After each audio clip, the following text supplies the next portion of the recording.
Shalom, and welcome back to the broadcast. I'm Sean, your host. Website is www.scriptureandprophecy.com. That's where you go to find the archives, devotionals, and that's where you go to support this mission and make this podcast possible. Well, this week we need to do 2 Torah portions because we didn't get it in last week. So we're going to do last week's today and this week's tomorrow, Lord willing. So last week's was called Mishpatim, and it means judgments. So the 18th reading from the Torah is named Mishpatim, which means judgments, and the title comes from the first words, the first verse of the reading, which could be literally translated to say, "And these are the judgments which you will place before them." Exodus chapter 21, verse 1. First 3 chapters of this Torah portion deliver a legal code of laws and commandments that form the nucleus for the Torah's laws. Last chapter tells the story of how the people of Israel consented to keep these laws and entered into a covenant relationship with God through a series of rituals conducted by Moses. So we're looking at chapters 21 all the way through chapter 24. So kind of a long Torah portion this morning, so not a huge amount of commentary on my part, just for the sake of time. We're just going to read it. And we'll be looking at laws concerning slaves, laws concerning violence, laws concerning property. There'll be some social and religious laws addressed, the sabbatical year, the Sabbath, festivals. All of that is kind of addressed in these chapters. So that is what we'll be doing this morning. So without further delay, let's jump right in, starting with Exodus chapter 21, verse 1. And of course, we'll be using the King James Bible. Let's begin.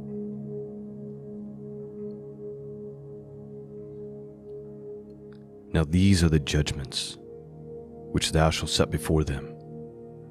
If thou buy a Hebrew servant, 6 years he shall serve, and in the 7th he shall go out free for nothing. If he came in by himself, he shall go out by himself. If he were married, then his wife shall go out with him. If his master have given him a wife, and she's borne him sons or daughters, the wife and her children shall be her master's, and he shall go out by himself. And if the servant shall plainly say, I love my master, my wife, my children, I will not go out free, then his master shall give him unto the judges, and he shall also bring him to the door, or unto the doorpost, and his master shall bore his ear through with an awl, and he shall serve him forever. And if a man sell his daughter to be a man's maidservant, she shall not go out as the men's servants do. If she please not her master, who hath betrothed her to himself, then shall he let her be redeemed. To sell her unto a strange nation he shall have no power, seeing he hath dealt deceitfully with her. And if he hath betrothed her unto his son, he shall deal with her after the manner of daughters. If he take him another wife for her food and for her raiment, and her duty of marriage shall he not diminish. And if he do not these 3 unto her, then shall she go out free without money. He that smiteth a man so that he die shall be surely put to death. And if a man lie not in wait, but God deliver him unto his hand, then I will appoint thee a place whither he shall flee. But if a man come presumptuously upon his neighbor to slay him with guile, thou shalt take him from mine altar, that he may die. And he that smiteth his father or his mother shall be surely put to death. And he that stealeth a man and selleth him, or if he be found in his hand, he shall surely be put to death. Real quick, you see, in God's design for Israel, there was no prison industrial complex system where millions of people were put in prison as a way to make money for punishments.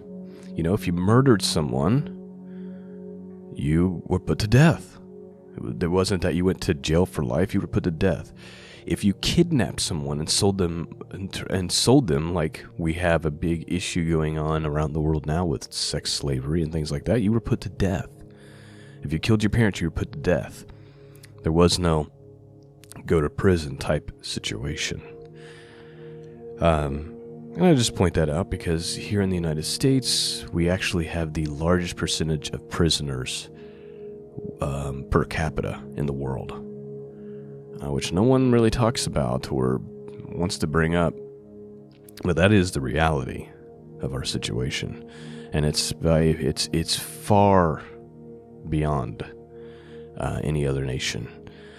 And used to, our laws and stuff were more set based on, the scriptures and how God handled things. So, for whatever that's worth, I just point that out. I don't know why I felt the need to do that. Verse 17, and he that curseth his father or his mother shall surely be put to death. And if a man strive together and one smite another with a stone, or hits his fist, and he die not, but keepeth his bed, if he rises again and walk abroad upon his staff, then shall he that smote him be quit. Only he shall pay for the loss of his time, and shall cause him to be thoroughly healed. And if a man smite his servant or his maid with a rod, and he die under his hand, he shall be surely punished. Notwithstanding, if he continue a day or two, he shall not be punished, for he is his money. If men strive and hurt a woman with child, so that her fruit depart from her, and yet no mischief follow, he shall surely be punished according as a woman's husband will lay upon him, and he shall pay as the judges determined. And if any mischief follow, then thou shalt give life for life, eye for eye, tooth for tooth, hand for a hand, foot for a foot, burning for a burning, wound for wound, stripe for stripe.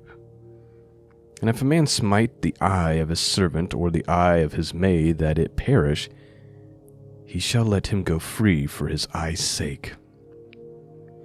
And if he smite out the maidservant's tooth, or the manservant's tooth, or the maidservant's tooth, he shall let him go free for the tooth's sake. If an ox gore a man or a woman that they die, then the ox shall be surely stoned, and his flesh shall not be eaten, but the owner of the ox shall be quit. But if the ox were wont to push with his horn in times past, and he hath been testified to his owner, and he hath not kept him in, but that he hath killed a man or a woman, the ox shall be stoned, and his owner also shall be put to death.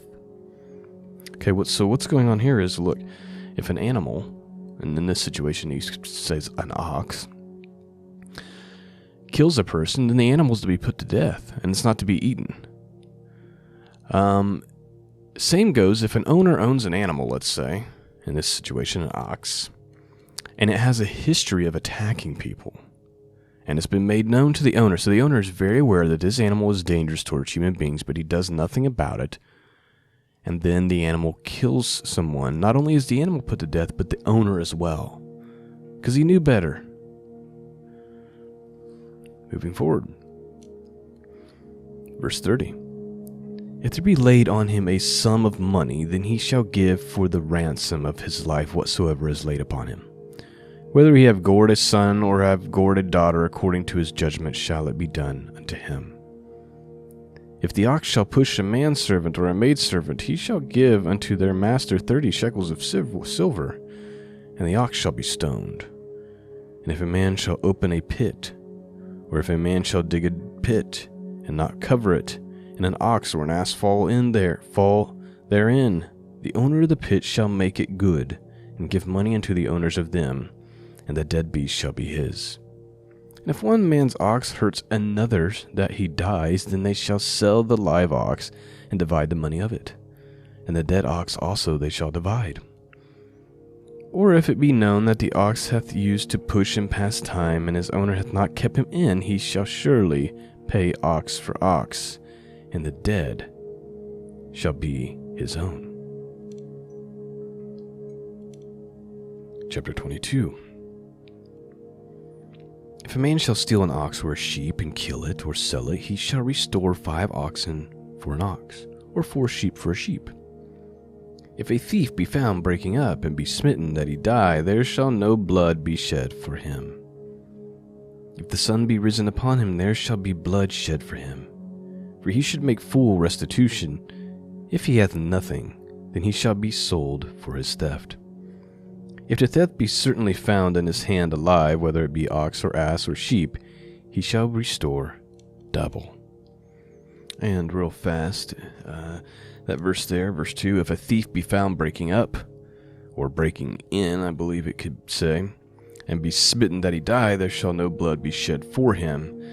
And the way I interpret that, and I could be wrong, and maybe needs to be studied more, but it seems to me what that is saying is if a thief is breaking in, and as a result he is killed, there's no blood shed, there's no punishment for that, because he was breaking in.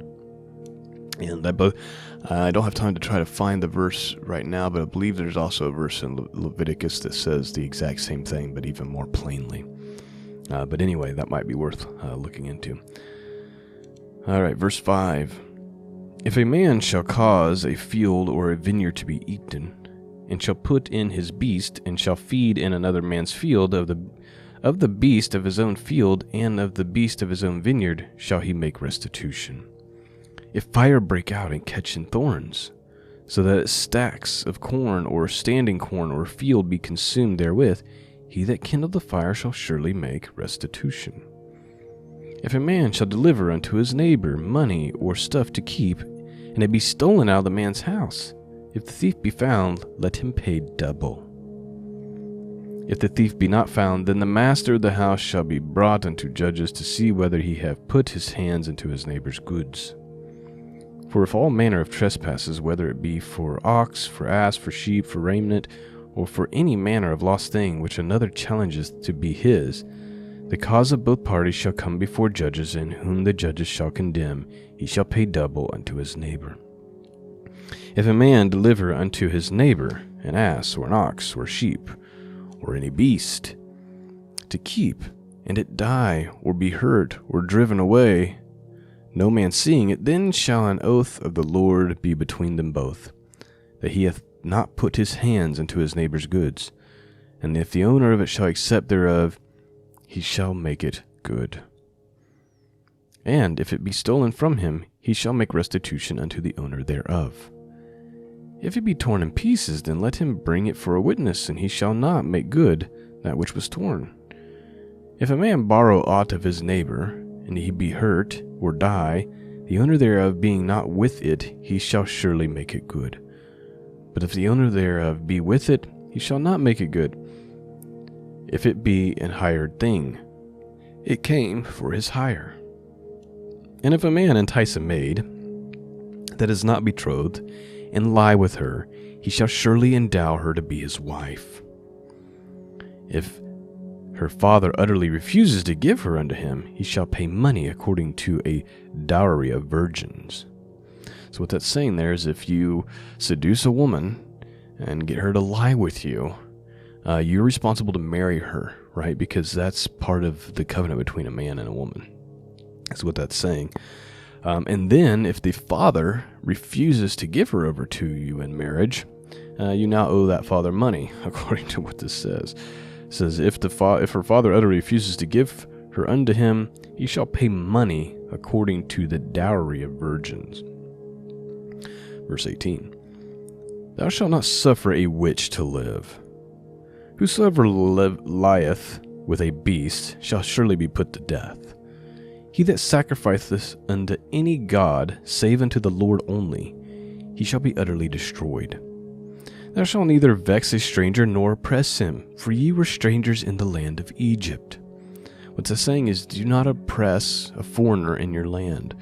Like, do not vex them or cause them trouble. Like, do not oppress them. He's saying, because remember, at one point, you were strangers in Egypt, and look at how they treated you. Verse 22, Ye shall not afflict any widow or fatherless child. If thou afflict them in any wise, and they cry at all unto me, I will surely hear their cry. And my wrath shall wax hot, and I will kill you with the sword, and your wives shall be widows, and your children fatherless. I think that's interesting too. God's heart towards the fatherless and towards the widow. I mean, he says, do not afflict any widow or fatherless child. If you afflict them in any way, and they cry out to me, I will surely hear their cry. And my wrath shall wax hot, and I will kill you with the sword, and your wives shall be widows, and your children fatherless. Powerful. Verse 25, if thou lend money to any of my people that is poor by thee, thou shalt not be to him a usurer, neither shalt thou lay upon him usury. In other words, if a child of God borrows money from you, you are not to charge them interest. You cannot say, yeah, I'll lend you $20, but you owe me 40 in 2 months. It's not the way it works. You're to be generous and merciful, especially to somebody who's poor and in need. Remember, Jesus said, what you have done to the least of these, you've done unto me. And that's in the conversation where he's doing the separation of the sheep and the goats. Moving forward, verse 26. If thou at all take thy neighbor's raiment to pledge, thou shalt deliver it unto him by that the sun goes down. For that is his covering only. It is his raiment for his skin, wherein shall he sleep. And it shall come to pass, when he crieth unto me, that I will hear, for I am gracious. Thou shalt not revile the gods, nor curse the rulers of thy people. Thou shalt not delay to offer the first of thy ripe fruits, and of thy liquors the firstborn of thy sons shalt thou give unto me. Likewise shalt thou do with thine oxen, and with thy sheep. 7 days it shall be with his dam, and on the 8th day thou shalt give it to me. And ye shall be holy men unto me, neither shall ye eat any flesh that is torn of a beast in a field. Ye shall cast it to the dogs. Chapter 23. Thou shalt not raise a false report. Put not thy hand with the wicked to be an unrighteous witness. Thou shalt not follow a multitude to do evil, neither shalt thou speak in a cause to decline after many to wrest judgment. Neither shalt thou countenance a poor man in his cause. If thou meet thy enemy's ox or his ass going astray, thou shalt surely bring it back to him again. You see this concept of love your enemies, pray for them who persecute you. That is not a new concept. Right here, he's saying if you have an enemy and you see his ox or his ass going astray, bring it back to him. Do the right thing. Verse 5, if thou see an ass of him that hateth thee, lying under his burden, and wouldest forbear to help him, thou shalt surely help with him. Thou shalt not wrest the judgment of thy poor in his cause. Keep thee far from a false matter, and in the innocence of righteous slay thou not, for I will not justify the wicked. And thou shalt not take no gift, for the gift blindeth the wise, and perverseth the words of righteous. There's something that our current, or I should just say our government, could take a lesson from. There should not be able to be receiving gifts, because gifts, look what it says here, thou shalt not take no gift, for the gift blindeth the wise, right? And perverteth the words of righteous. Verse 9, also thou shalt not oppress a stranger, for ye know the heart of a stranger, seeing ye were strangers in the land of Egypt. That's the second time he's made that point in this portion so far. Verse 10, in 6 years thou shalt sow thy land, and shalt gather in the fruits thereof. But the 7th year thou shalt let it rest and lie still, that the poor of the people may eat, and what they leave the beasts of the field shall eat. In like manner thou shalt deal with thy vineyard and with thy olive yard. Verse 12, 6 days thou shalt do thy work, and on the 7th day thou shalt rest, that thy ox and thy ass may rest, and the son of thy handmaid, and the stranger may be refreshed.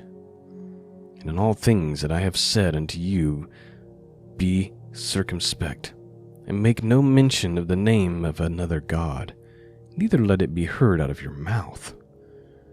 3 times thou shalt keep a feast unto me in the year. Thou shalt keep the feast of unleavened bread. Thou shalt eat unleavened bread 7 days, as I commanded thee, in the time appointed of the month Abib, for in it thou comest from Egypt, and none shall appear before me empty. And the feast of the harvest, the first fruits of thy labors which thou hast sown in the field, and the feast of ingathering which is in the end of the year, when thou hast gathered in thy labors out of the field, 3 times in the year all thy males shall appear before the Lord God. Thou shalt not offer the blood of my sacrifice with leavened bread, neither shall the fat of my sacrifice remain until the morning. The first fruits of thy land thou shalt bring into the house of the Lord thy God. Thou shalt not seethe a kid in its mother's milk. By the way, that's the verse where you'll have some Jews who believe you're not allowed to have like a cheeseburger, like you can't have cheese on top of meat. But I don't think that's what it's saying here. I personally think it's simply saying don't boil a kid in its mother's milk. Here's the thing, God gives permission for us to eat animals, but he's very particular about how the animal is treated. He still cares about the creation, and there's bloodshed when you eat an animal, and it needs to be dealt with properly. Don't be so cruel and so sick as to boil a kid in its mother's milk. Like, have some sense about you, have some compassion about you, understand that something is dying to feed you. Like, that's the way I view it, and other people may have some different opinions on that, but I think that the scriptures are very clear that yes, you can eat animals, but the way you treat them in that process is important to God. Moving forward, verse 20. Behold, I send an angel before thee to keep thee in the way, and to bring thee into a place which I have prepared. Beware of him and obey his voice, provoke him not, for he will not pardon your transgressions, for my name is in him. But if thou shalt indeed obey his voice, and do all that I speak, then I will be an enemy unto thy enemies, and an adversary unto thy adversaries. For my angel shall go before thee to bring thee unto the Amorites, and the Hittites, and the Perizzites, and the Canaanites, and the Hivites, and the Jebusites, and I will cut them off. Thou shalt not bow down to their gods, nor serve them, nor do after their works, but thou shalt utterly overthrow them, and quiet break down their images. And you shall serve the Lord your God, and he shall bless thy bread and thy water, and I will take sickness away from the midst of thee. There shall nothing cast their young, nor be barren in the land. The number of thy days will I fulfill. I will send my fear before thee, and will destroy all the people to whom thou shalt come, and I will make all thy enemies turn their backs unto thee. And I will send hornets before thee, which shall drive out the Hivite, the Canaanite, the Hittite from before thee. I will not drive them out from before thee in 1 year, lest the land become desolate, and the beasts of the field multiply against thee. By little and little I will drive them out from before thee, until thou be increased and inherit the land. And I will set thy bounds from the Red Sea even unto the sea of the Philistines, and from the desert unto the river, for I will deliver the inhabitants of the land into your hand, and thou shalt drive them out before thee. Thou shalt make no covenant with them, nor their gods. They shall not dwell in thy land, lest they make thee sin against me. For if thou serve their gods, it will surely be a snare unto thee. Chapter 24. And he said unto Moses, Come up unto the Lord, thou and Aaron, Nadab, Abihu, and 70 of the elders of Israel, and worship ye afar off. And Moses alone shall come near the Lord, but they shall not come nigh, neither shall the people go up with thee. And Moses came and told the people all the words of the Lord, and all the judgments. And the people answered with one voice and said, All the words which the Lord hath said, we will do. And Moses wrote all the words of the Lord, and rose up early in the morning, and builded an altar under the hill, and 12 pillars according to the 12 tribes of Israel. And he sent young men of the children of Israel, which offered burnt offerings and sacrificed peace offerings of oxen unto the Lord. And Moses took half the blood and put it in a basin, and half the blood and sprinkled on the altar. And he took the book of the covenant, and read in the audience of the people, and they said, All that the Lord hath said we will do, and be obedient. And Moses took the blood and sprinkled it on the people, and said, Behold, the blood of the covenant which the Lord hath made with you concerning all these words. Then went up Moses and Aaron, Nadab, Abihu, and 70 of the elders of Israel. And they saw their God. They saw the God of Israel, and there was under his feet as if it were a paved work of sapphire stone, and as it were the body of heaven in his clearness. And upon the nobles of the children of Israel he laid not his hand. Also they saw God, and did eat and drink. And the Lord said unto Moses, Come up to me into the mount, and be there, and I will give thee tables of stone, and a law and commandments which I have written, and thou mayest teach them. And Moses rose up, and he ministered to Joshua, and Moses went up into the mount of God. And he said unto the elders, Tarry ye here for us, until we come again unto you. And behold, Aaron and Hur are with you. If any man have the matters to do, let him come unto them. And Moses went up into the mount, and a cloud covered the mount. And the glory of the Lord abode upon Mount Sinai, and the cloud covered it 6 days. And the 7th day he called unto Moses out of the midst of the cloud. And in the sight of the glory of the Lord was like devouring fire on the top of the mount in the eyes of the children of Israel.